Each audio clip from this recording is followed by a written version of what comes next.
Condenan a un hombre a 2 cadenas perpetuas por un crimen que él jura que no cometió. Andy Dufresne es enviado a la prisión de Shawshank para vivir el primer día del resto de su vida, pues como dice Red, la primera noche es la peor de todas, y tiene sentido porque la noche anterior duermes y despiertas en tu vida normal, pero esa noche ibas a dormir solo para despertar al día siguiente en el amanecer de tu nueva vida, si acaso a eso se le puede llamar vida. Es un golpe de realidad tal vez muy grande, por eso siempre que llegan nuevos hombres a Shawshank, los prisioneros hacen sus apuestas para ver quién va a derrumbarse en sollozos y lágrimas ante la dura realidad de los barrotes. Y qué ironía tan grande, porque el hombre que lloró en la primera noche dijo esto: quiero ir a casa, o sea, fuera de la prisión. Pero más tarde Brooks dice lo mismo, que quiere ir a casa. Para él, sin embargo, ir a casa es ir a la prisión. Qué ironía, ¿no? Qué relativo puede llegar a ser el concepto de casa. Para uno es la cárcel y para otro es el exterior. Entonces los guardias llegan y acaban con el hombre, dejando todavía más en claro para los nuevos cómo funcionan las cosas ahí. Como dijo Red, cuando te meten en esa celda y esos barrotes se cierran de golpe, es cuando sabes que es verdad. Tu vida pasada erradicada en un abrir y cerrar de ojos. Nada te queda excepto todo el tiempo del mundo para pensar en ello. Bienvenidos sean todos a mi análisis de Sueño de fuga para los latinos, Escape a la libertad para Argentina y Cadena perpetua para los españoles, o simplemente Shawshank Redemption. Probablemente lo pronuncié mal, pero es un título comercialmente muy flojo. No lo digo yo, sino también el mismísimo Morgan Freeman. So people went to see the Shawshank Redemption and then they came back, oh man, I saw this really terrific movie. It's called the Shawshank. One lady saw me in the elevator one time. She said, oh, I saw you in the Hudsucker Reduction. You can't get word across, then it just doesn't do well, you know? Porque sí, a pesar de que esta película es buenísima, fue un fracaso inicial en taquilla. Andy va a desayunar por primera vez. Como es típico, la comida no era de buena calidad y un gusano pequeño se asoma en su plato. Es ahí donde conoce a Brooks, quien le pregunta si se va a comer el gusano, sino para dárselo de comer a Jake, el pequeño cuervo que lleva con él. Quién sabe, luego de tanto tiempo, tal vez Brooks ha visto a quienes realmente comen gusanos ahí. En ese momento también Andy escucha que el prisionero de anoche, el de la golpiza, ha fallecido. Entonces pregunta por su nombre y Haywood le dice que eso que le importa. Esto nos habla mucho de la mentalidad de aquel lugar, porque tal vez ese hombre solo fue eso, una víctima más, sin nombre, sin cara, solo otro más de las incontables víctimas de Shawshank. Y así como todos pueden ser víctimas en algún momento, todos son inocentes, por lo menos es lo que pretenden en aquel lugar. Andy dice que es inocente, y Red le responde que entonces va a encajar bien, porque todos ahí lo son. Poco después, Andy le asegura a Red que no tiene enemigos en la prisión, pero esta declaración es realmente inocente, solo la ilusión primeriza de que no lleva mucho tiempo encerrado. En lugares como Shawshank, donde el poder impone por sobre todo, hay ideales que simplemente no se pueden seguir. Andy no puede pretender no tener enemigos porque no depende solo de él. Red se lo dice, espera un tiempo y verás. Y tal cual, el grupo de Boggs, las hermanas, tarde o temprano se hicieron enemigos de Andy y fueron a por él. Andy le pide a Red que le consiga una piqueta, es un aficionado a los minerales y a las rocas. Visto en retrospectiva es bastante llamativo, porque para este momento Andy no quería la piqueta para escapar. Más tarde nos enteramos que no fue sino hasta 2 años después, cuando se dio cuenta lo fácil que era picar la pared de su celda, que entonces empezó con el emprendimiento de cavar el túnel y solicitó el cartel de Rita Hayworth. Muchos se confunden y piensan que Andy desde el primer momento había solicitado la piqueta para escapar, pero no. Red se ríe porque harían falta 600 años para cavar un túnel con la diminuta herramienta que le pide a Andy. Red tiene la mentalidad de nula esperanza, y cuando tienes 0 esperanza tiendes a sentir que cualquier probabilidad es ridícula. ¿Hacer un túnel? ¿Escapar de Shawshank?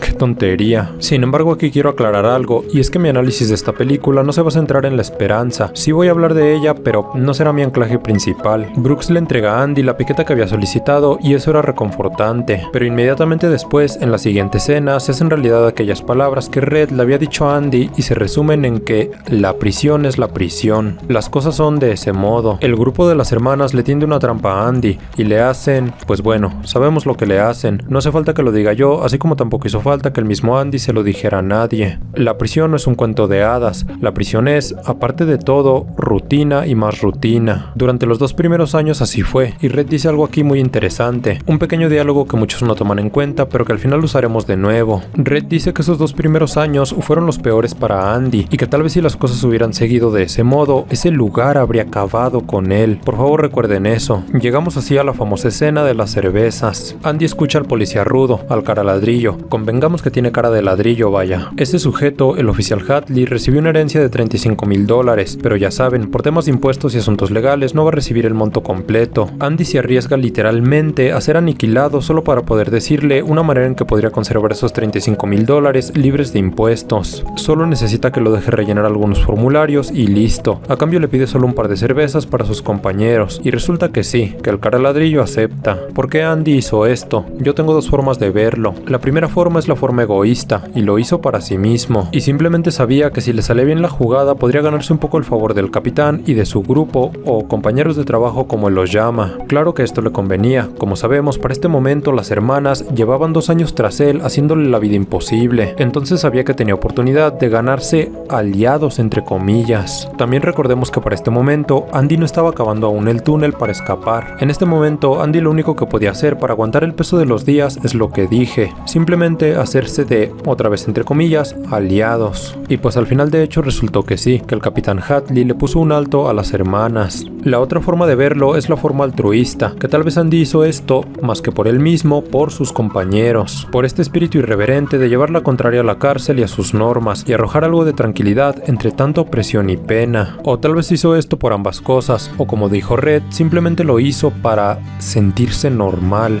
Lo cierto es que, sea cual sea la razón por la que lo haya hecho, ese día se sintió pleno. Tan solo veamos su expresión. Red siente que aquella primavera del 49, sentados ahí a las 10 de la mañana con una cerveza fría en la mano y el sol en sus hombros, en ese momento se sintieron como hombres libres, tanto que aquel trabajo se sentía como si lo hubieran hecho para sus propias casas, para sus hogares. Eran sin duda los señores de toda la creación.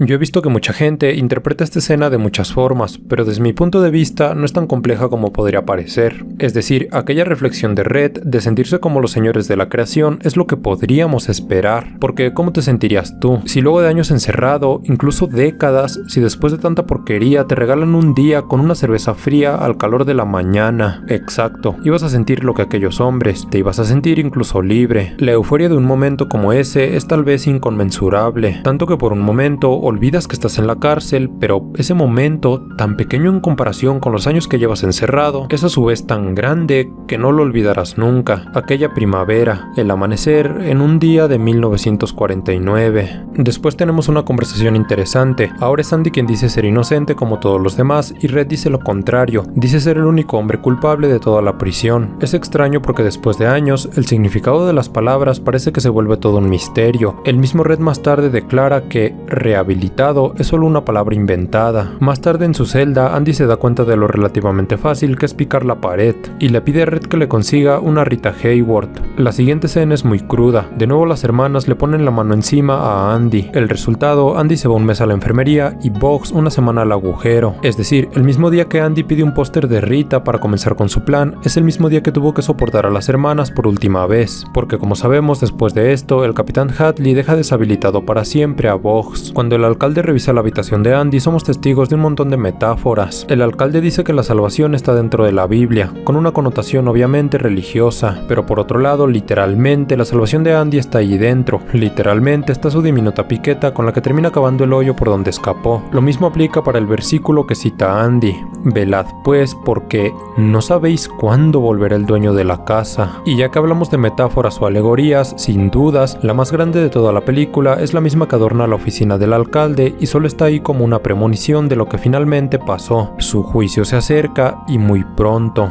Rápidamente, Andy empezó a llevar el tema financiero de prácticamente todos en la prisión, incluido el alcalde. Llegamos así a un dilema, el dilema de la institución. Brooks lleva tanto tiempo encerrado que ya no quiere irse. Red dice que es porque se ha institucionalizado. Un preso se puede institucionalizar por pasar tanto tiempo en la cárcel, pero ¿un ciudadano se puede institucionalizar con la ciudad donde ha vivido toda su vida? Yo siento que sí, cada cual con su forma, pero es que esto va más allá. Así como en la ciudad, tanto el ciudadano como el gobernante se pueden institucionalizar, también en la cárcel, porque ¿quién nos dice que el alcalde o el capitán Hadley no están tan bien institucionalizados? Entendiendo la institucionalización como que el proceso en que el sujeto por X o Y motivo se ha adherido tanto a la institución que siente que forma naturalmente parte de ella, desempeñando un rol. Brooks es naturalmente el librero, él y todos lo perciben como tal. El capitán Hadley es naturalmente la fuerza, el el mismo y todos lo perciben como tal. El alcalde es naturalmente la autoridad. Incluso Red, que luego de tanto tiempo es naturalmente el tipo que consigue objetos. Sin embargo, ¿qué es Andy? Luego de muchos años, él empieza a ser considerado naturalmente como el hombre de los libros y de la biblioteca. Pero en este caso, eso solo es verdad para los demás, no para él. Esa es la diferencia. Aquel que está institucionalizado se reconoce a sí mismo como tal y los demás lo hacen igual. Pero Andy no. Andy sabe que detrás de todo el telón, él será el hombre libre que un día saldrá por aquel túnel, o por lo menos lo va a intentar. Él no es el hombre de los impuestos ni el hombre de la biblioteca. No es naturalmente nada de eso. Volvamos con Brooks. Su esperanza no era la libertad, su esperanza era el encierro, seguir preso. Tanto así que intentó liquidar a Haywood para alargar su estancia, pero al final dimitió. Mucha gente no habla de esta escena, pero para mí da mucho en qué pensar. Brooks ya no podrá cuidar a su cuervo y lo deja en libertad, pero es obvio que un cuervo que vivió toda su vida en prisión no va a poder sobrevivir afuera. Básicamente, la condena de la libertad acabaría con el cuervo y también acabaría con Brooks, quien una vez fuera empieza a reflexionar. Parece que ahora el mundo va demasiado rápido, piensa. Este comentario es muy profundo y no es válido solo para la situación de Brooks. Vivimos en un mundo que cada día va más deprisa y no hace falta ni siquiera pasar 50 años encerrado como él. Yo estoy seguro que un hombre recluido en 2010 y liberado en 2025 podría pensar lo mismo, que ahora el mundo va muy deprisa. Cada día producimos y consumimos más rápido. Cada día la desechabilidad se ha vuelto más la norma. Eso en sí mismo es un tema muy interesante, pero que ya tocaré con profundidad en mi otro canal donde hablo de este tipo de cosas. Antes de partir voluntariamente, Brooks dejó escrito un mensaje en el techo. Un mensaje que tal vez grabó para sentir que por lo menos había dejado algún tipo de huella en el mundo. Para sentir que su existencia no fue del todo vana e invisible. Para sentir tal vez que no solo era el hombre que cometió un crimen, pasó 50 años en prisión y luego salió en libertad. Para sentir que tal vez había sido un poco más que solo eso. Lo habían expulsado de su hogar, un hogar al que no podía volver a no ser que cometiera un nuevo crimen, pero como él dijo, ya era muy viejo para eso. Por eso, la única alternativa que tuvo fue pues lo dicho, terminar con todo. Y tal vez es como dijo Red, tendría que haberse ido en Shawshank.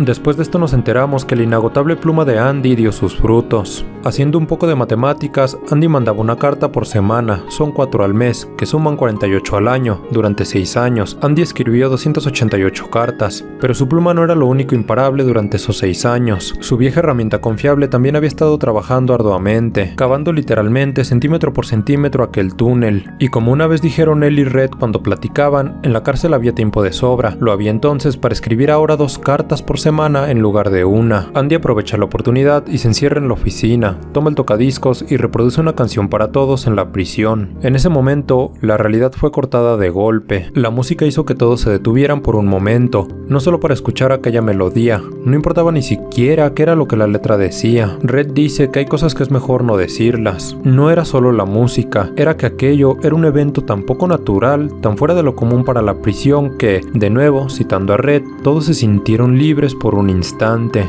pero no físicamente libres, sino libres mentalmente por un momento de la infinita y eterna monotonía de la cárcel. Una canción sonando por los altavoces, cosa de otro mundo, porque hasta entonces los altavoces de la prisión solo se usaban para hacer sonar alarmas, órdenes y comunicados, pero ahora de ellos emanaba una melodía, una sonata. Aquello valía la pena. Andy lo sabía y por eso no le importó y se la jugó, a sabiendas de que se metería en serios problemas. Tuvo que pasar 2 semanas en el agujero.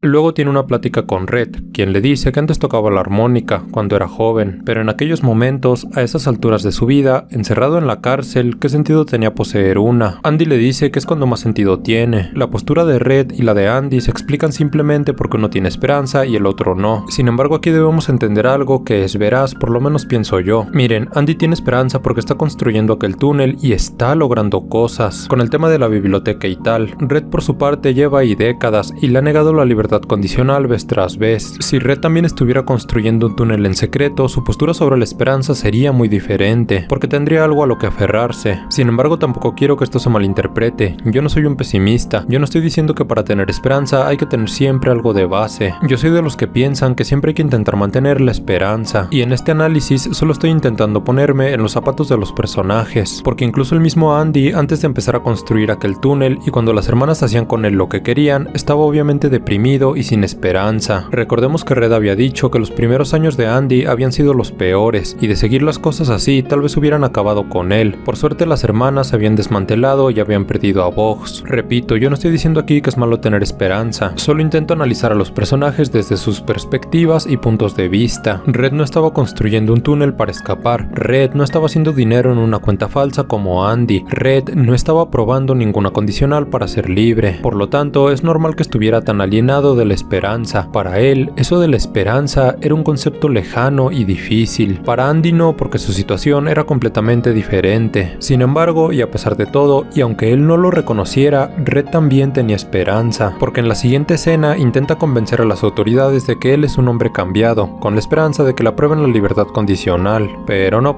vuelve a fallar. Andy, por su parte, y siguiendo su filosofía, le regala a Red una armónica con una funda color verde, y es un detalle cinematográficamente interesante, porque el verde representa normalmente la naturaleza, la vida y la esperanza, pero Red, como era de esperar, no toca la armónica, aunque durante algunos momentos se lo piensa. Para 1959, las 2 cartas semanales de Andy cumplieron su propósito, y para 1963 había fundado una próspera biblioteca donde incluso podían escuchar música, que como vimos, la música representaba mucho en aquella situación. También los negocios ilícitos del alcalde se fueron expandiendo con su programa de trabajos en el exterior. Este es el punto álgido, el momento en que Andy hacía más y más trucos sucios para la prisión, y si no era un criminal, ahora lo era. Él mismo dice que se había vuelto un ladrón, pero entonces todo este hilo fue roto por un acontecimiento increíble, pero muy improbable. Tommy Williams se llamaba un hombre que fue enviado como prisionero a Shawshank. Este Tommy ya había estado en otras prisiones por otros delitos, y después de un tiempo trajo a la mesa una increíble revelación. Un criminal en otra prisión le había confesado que él fue el culpable del asesinato de la mujer de un banquero y su amante. Básicamente, Tommy era el testimonio en persona de que Andy era inocente, pero recordemos, la corrupción de Shawshank era la corrupción de Shawshank. Andy le contó esto al alcalde, pero este se negó a ayudarlo. En esta simple escena, el alcalde negó 2 verdades. La primera es que Andy tenía oportunidad de ser libre y era inocente, y la segunda es todo lo que pasaba en Shawshank con el tema del lavado de dinero. Andy le dice que no va a contar nada de eso, pero el alcalde enfurece, porque no quiere aceptar esa verdad, esa realidad. No quiere aceptar que es un delincuente, porque recordemos, él es un hombre de la Biblia, un siervo del Señor que no es culpable de ningún pecado, incluso si eso significaba negar la realidad y hacer como si no pasara nada. El resultado de todo esto, pues que mandan a Andy un mes al agujero por esta tentativa de probar su inocencia, y por llamar obtuso al alcalde, una frase que ya es icónica para los fans de esta película. ¿Cómo puede ser tan obtuso? Y por otro lado, ya sabemos lo que le pasó a Tommy. Sin embargo, preguntémonos algo. Si en este momento Andy ya tenía el túnel construido, ¿para qué intentó salir de la prisión con el relato de Tommy? Según yo, lo hizo porque tenía la oportunidad de salir de ese lugar de manera, entre comillas, legal, y probándole a todos que él era inocente, saliendo de ahí conforme a la ley, pero bueno, ya sabemos que no pudo hacerlo. El alcalde visita el agujero donde está Andy y le da la noticia de que Tommy intentó escapar y tuvieron que recurrir a medidas extremas para impedirlo. Obviamente en esas palabras no había ni el más mínimo resquicio de verdad. Andy le dice que por su parte ya estuvo, que ha terminado, que no hará más chanchullos para la prisión, pero el alcalde, de nuevo representando la autoridad máxima, lo amenaza y le deja bien en claro que aquí no hay de otra, tiene y tendrá que obedecer. Y así lo deja encerrado otro mes. 2 meses estuvo Andy en ese agujero y es cuando decide que es hora de irse. El juicio estaba cerca. Entonces, después de todo lo ocurrido y haber caído tan bajo, Andy se abre con Red. Le cuenta sobre aquel final del túnel tan aparentemente inalcanzable, Zihuatanejo, una playa lejana en el lejano México. No era por la playa, era porque en aquel lugar nadie era nadie, no había memoria en ese lugar. Si Andy llegaba ahí, ya no sería el banquero que fue inculpado injustamente, solo sería un hombre que quería reparar un bote para llevar a sus huéspedes a pescar. Red sospecha que si él estuviera fuera, no podría encajar ahí ni en otro lugar que no fuera la cárcel, porque tal vez ahora está institucionalizado, y al final del día, para Andy ya no importaba si estaba encerrado injusta o justamente, solo sabía que de haber cometido cualquier error, definitivamente ya lo había pagado. Era mejor pensar eso que pensar que todos esos años había estado ahí nada más por estarlo, por las acciones de un criminal y por las órdenes de un juez. Su escape era inminente, por eso, antes de irse era muy importante darle algún sentido a las casi 2 décadas que había estado preso, porque pronto sería libre, y como dije, tenía que haber tenido algún sentido sentido haber pasado tanto tiempo encerrado, tal vez solo para haber pagado algún error que hubiera cometido. Todas estas elucubraciones de Andy con Zihuatanejo y el bote tenían sentido para él, pero no para Red. Para Red solo eran un tonto sueño infantil, un sueño tan irreal que solo era eso, un sueño. Nunca sería posible algo así, y no solo para Red, para cualquier otro preso sería exactamente lo mismo. Cualquiera pensaría que lo que dice Andy es una locura. Andy aquí solo ve dos caminos: mantente ocupado viviendo o mantente ocupado muriendo, y él decide hacer lo primero. Red está preocupado, piensa que Andy ha perdido la cordura, piensa que por la noche va a hacer lo mismo que hizo Brooks con una soga. En sus palabras, aquella fue la noche más larga de su vida. Pensaba que el hombre que conoció hace 20 años iba a terminar consigo mismo, pero era lo contrario, más bien había terminado él con todos, por lo menos con la autoridad corrupta de Shawshank. Y si el día anterior Red pensaba que estaba escuchando una locura con lo de Zihuatanejo, ahora le estaba presenciando. Andy no estaba, simplemente había desaparecido, y cuando el alcalde entró en cólera y gritaba a los cuatro vientos que si acaso aquello era una conspiración, la verdad fue revelada. Andy había cavado un túnel de escape, había pasado casi 2 décadas haciéndolo, presión y tiempo, eso era todo lo que había necesitado. Andy se escurrió por el túnel, había una tormenta aquella noche.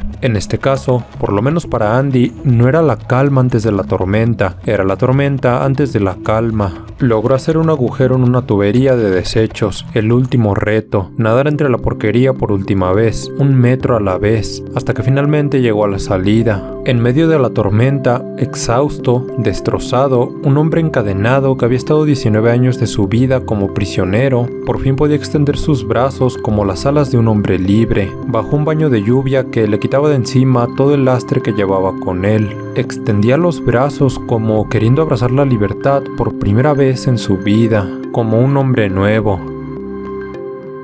De hecho lo era. Ahora era el señor Stevens que iba de camino a cobrar el dinero que había lavado durante años. Andy mandó a la policía un paquete lleno con información y evidencia de todo lo que pasaba en Shawshank e hizo realidad aquel mantra que pendía en la oficina del alcalde. Su juicio se acerca y muy pronto. El alcalde sabía que no tenía escapatoria e hizo exactamente lo que hizo Brooks. Se quitó él mismo de en medio cuando perdió su lugar en la prisión. El alcalde también estaba institucionalizado y si perdía su lugar en la prisión no le quedaba nada, tal como él había dicho y como le recordó Andy en una nota. La salvación está dentro, pero la de Andy, en definitiva no la del alcalde. Red vuelve de nuevo a consulta para libertad condicional. En ese momento dice algo muy interesante. Dice que qué demonios significa estar rehabilitado. Le suena como una palabra inventada para fines políticos sin más. Y es que pensémoslo de esta forma. El alcalde vivía libre y no era un hombre precisamente rehabilitado ni pulcro. Fuera o dentro de la prisión habían hombres cometiendo verdaderos crímenes. El capitán Hadley es otro ejemplo. Entonces, ¿qué más le daba ya a Red pensar en el concepto de rehabilitado? Había visto suficiente de cómo era la realidad. Obviamente se arrepiente de lo que hizo, pero de nada sirve, porque no puede volver con ese joven, el que cometió aquel crimen. Así, a final de cuentas, y luego de haber estado aproximadamente 40 años en prisión, ¿qué le importaba ya cualquier cosa? Porque además ya estaba institucionalizado. Para su sorpresa, le conceden la libertad y durante algunas semanas le toca vivir lo mismo que a Brooks. Sin embargo, Red tuvo la suerte de que también tenía un túnel de escape, entre comillas. En este caso, era Andy y aquella promesa que le había hecho. No sabía qué era lo que iba a encontrar, no sabía nada más, sino que tenía que cumplir su palabra. El destino era claro, llegar a Buxton, donde antaño Andy le había propuesto matrimonio a su esposa, un lugar que prácticamente presenció 2 promesas, y ahí estaba la carta frente a sus ojos. La esperanza es algo bueno, puede que sea la mejor de las cosas, dice Andy. Red emprende directo a Zihuatanejo, sus propias palabras lo expresan a la perfección. Estoy tan emocionado que apenas puedo mantenerme y tener algún pensamiento en la mente. Creo que es la emoción que solo un hombre libre puede sentir. No importa el destino, lo que importa ahora es el viaje, y ese viaje parece que apenas empieza cuando lo logra. Y ahí, tan firme como su palabra, estaba Andy, trabajando en restaurar aquel bote como lo había prometido. Se dice que es la esperanza lo que los había reunido, y tal vez sea verdad. El último dilema viene ahora. ¿Acaso las personas como Red tienen el verdadero derecho a la esperanza? Red era un criminal que le había quitado a otra persona toda esperanza. Estaba arrepentido, pero eso no borraba lo que había hecho. Él y todos los hombres culpables de Shawshank le habían arrebatado toda esperanza a otras personas. Eran criminales. Ese es el dilema, que Red busca la esperanza, sin embargo en el pasado, él se la quitó a otra persona, y a los seres queridos de la misma. Es un dilema complejo y creo que ya depende de la opinión de cada uno. Y a pesar de todos los dilemas, el mensaje de la película me parece muy bueno. Como decía, yo mismo siempre intento mantener la esperanza y qué bueno que hayan películas como estas. Sin embargo, un análisis serio requiere siempre de ver ambos lados y no solo el que la película quiere mostrar. Solo me queda decir que Shawshank Redemption, por lo menos para mí, una obra maestra. Y si conoces a quien no la haya visto, deberías recomendarla, porque me parece sinceramente una gran película. Y bueno, hasta aquí llega mi análisis de esta película. Si el video te ha gustado y has llegado hasta el final, te invitaría cordialmente a que te suscribieras tanto en este canal como a mi otro canal, en el que hablo pues de temas un poco más, menos populares por decirlo de alguna manera, temas un poco más científicos, filosóficos, de crítica, de análisis, y pues en este canal hablo de películas y de videojuegos, básicamente. Entonces pues sí, te invitaría a que si te gusta te suscribas a los dos canales. Y pues nada, déjame un pulgar arriba y un comentario con lo que piensas tú. Yo te estaré leyendo. Me gusta mucho leer comentarios. Y sin más por el momento, yo soy Ronan Autre y nos vemos en otro video. Se vienen próximamente muchos videos. Nos vemos en otro video. Fui redundante al decir eso, pero nos vemos. Por cierto, estaba terminando el video y por si existe alguna persona que en la faz de la tierra llegue hasta este punto, o sea, hasta el mero final, se me olvidó decir que si tienen alguna recomendación de película que hacerme, pues en los comentarios, ¿no? Sé que nadie va a llegar hasta el final de este video y sé que este clip que estoy grabando nada más está de más, pero si existe la mínima posibilidad, hay una notificación. Es que no lo voy a cortar, sí lo voy a dejar. Si existe la mínima posibilidad de que alguien vea esta parte del video hasta el final, pues sí, que me dejen una recomendación de una película que quieran que analice y que vea. Y pues nada, ahora sí es la despedida de verdad. Nos vemos ahí. Se me metió un pelo en la boca. Nos vemos en otro video. Y no sé por qué me sentí medio incómodo de repente.